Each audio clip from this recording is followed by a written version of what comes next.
My name's Louise Johnson and I'm the Community Liaison Officer at the hospice. I've been in post a year, and the role for my post is to get out into the communities and to try to change cultures about talking about death and dying and bereavement, change the taboo, because it's an awfully difficult subject for a lot of people, and it's about encouraging the conversations.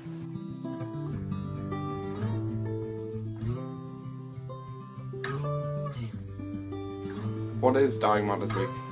Dying Matters Week, the Dying Matters Coalition was set up by the National Council for Palliative Care in 2009, and it's a coalition of people who are trying to encourage us to think about making these decisions and think about end-of-life plans, and it's really just about encouraging open conversations about death, dying, bereavement and loss.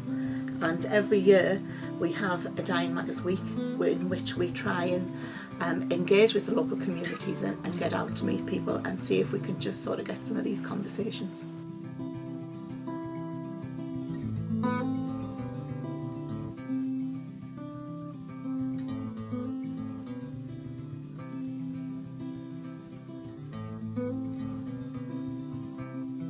How and why did we get involved? I was originally approached by Louise from the hospice. She had an idea about getting the day guests involved in kind of sharing their memories, and they'd thought about involving young people. So she'd looked for an organisation that she thought might be able to do that, and somebody had suggested us. So Creative Youth Opportunity, obviously we work a lot on art projects involving children and young people. And it just sounded really exciting. It was an opportunity that was maybe a little bit different to some of the community projects that we do, and it meant that the young people that were getting involved were really going to be able to kind of take part in something that was a bit of a professional exhibition really. Lots of the exhibitions that we put on kind of community based and very much focused around what the young people have been doing, where this had a very clear purpose and a very clear outcome. So it was an exciting project that she came to us with, and it meant that we would actually gain more from the project. It wasn't just about the artwork, it was about kind of the process of meeting with the day guests, speaking with them and learning about their lives, and I thought that the young people could probably get a lot from that, as well as sort of developing their skills in art. How did the project evolve and progress? Well, initially it started from kind of a walk in the grounds. Louise showed me around. The grounds here were beautiful, and it kind of inspired the project. The woodland walkway is it's quite magical, and it led to the project being kind of called Memories in the Wind, with the idea of things blowing in the trees. From there we had that loose kind of idea of what the project would be called and how it might be displayed in a final exhibition, but we couldn't be too prescriptive because it really depended on the skills that the young people had, the kind of media and disciplines that they wanted to use, and it also depended a lot upon the memories that the day guests shared with us. So I think the key point for me was actually bringing the young people in so that they could meet the day guests, find out a little bit more about kind of the memories that they had and the information that they wanted to share, and that helped us shape the project and decide what it would look like. So it's very much been a collaboration.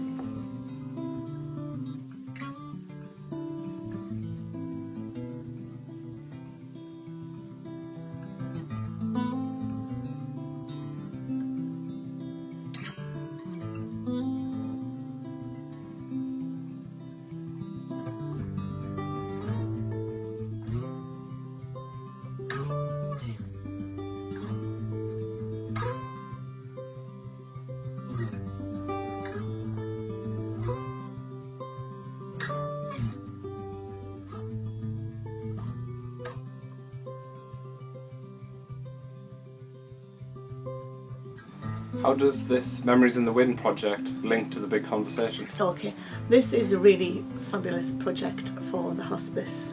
From the day guest point of view, we've engaged with the local school, Durham Johnston School, and the students came in to talk to our day guests about the memories.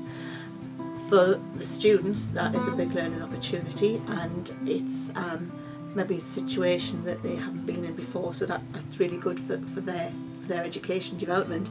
For the day guests, it's really important to think about and to share memories, because actually that's your legacy of your life. It's what's made you what you are now. And actually, in thinking back, we can maybe rethink what's important to us in our lives, rethink what relationships are important, and maybe give us a chance to put some more input into those plans. And maybe, you know, what is our funeral could be around a theme. It could be around something that we did when we were younger. It really would be nice to make it a very personal presentation of our lives, and that's how sharing the memories sort of links into that.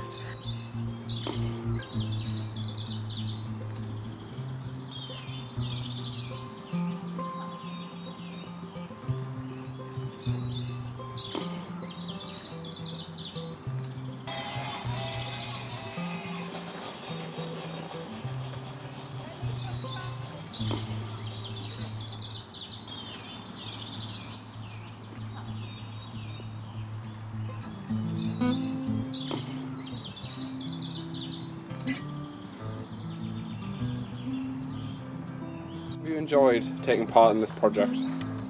Yeah, it's been interesting, and like I've worked with people that I never thought I'd be able to work with before, and it's made me think about like the subject of dying and kind of how it affects everybody.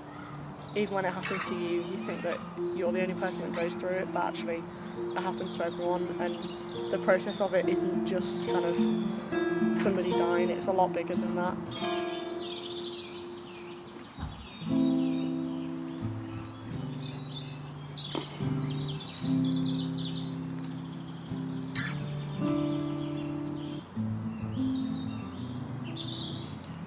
What impact has the exhibition had on the day guests in the hospice? I think the project's had a big impact on the day hospice guests and the families. I think it's been really useful for guests to remember their memories, remember times that were really important to them, that were very special, and to be able to share those memories and those times with people. As human beings, we like to share our thoughts and feelings and our memories and our stories, and that's really, really useful. And I think when we share things with other people, they give them extra value, we make them more important. So I think it's been really, really useful for people coming in and just listening to our day hospice guests and then creating something really, really nice through artwork to reflect that.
How important is it to discuss the subject of the exhibition with the family members? It was very important because it's the exhibition brought to life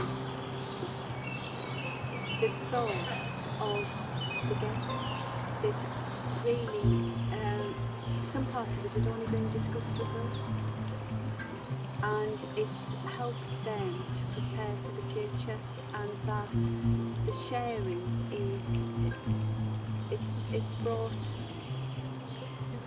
togetherness within the family for what may have been bleak moments, and that's really important.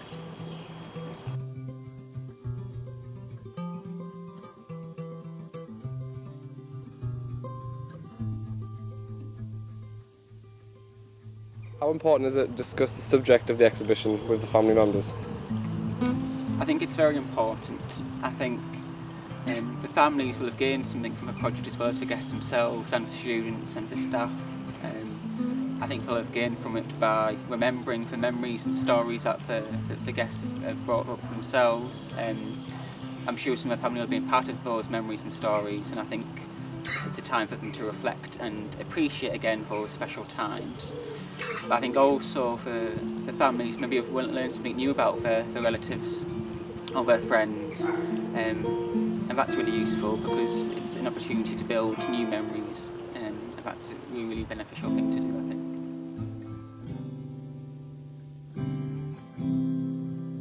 How does this project link in with Dying Matters? I think lots of people have a perception of the hospice as a place where people come to die and have a perhaps negative image of what the hospice is about. I think it's brilliant that the project has enabled the people who come into day hospice to talk about their stories and reflect on their life. But equally important is the young artists who've been involved who perhaps wouldn't otherwise have come across the doors of the hospice. And hopefully the exhibition will bring people who aren't used to coming into the hospice into the gardens to see the exhibition. And that gets more people thinking about death and dying, grief and loss, which is still the big last taboo in society. It's the one thing no one wants to talk about, but everyone has to face.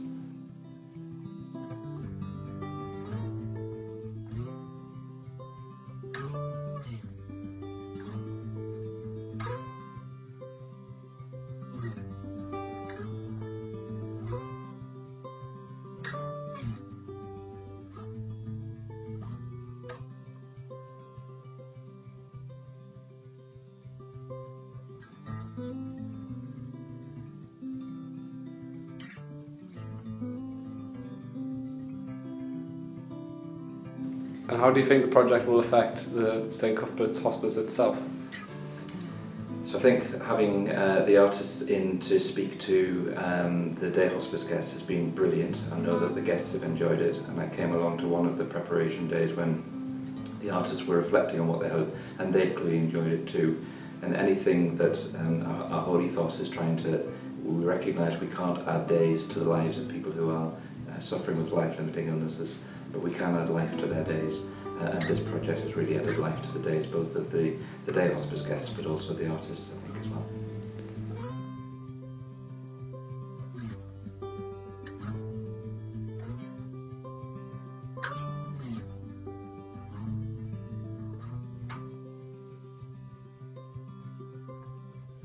So just on behalf of everyone at the hospice, we want to say a massive thank you to everyone who's put their time and effort into this project, and their creativity and their enthusiasm.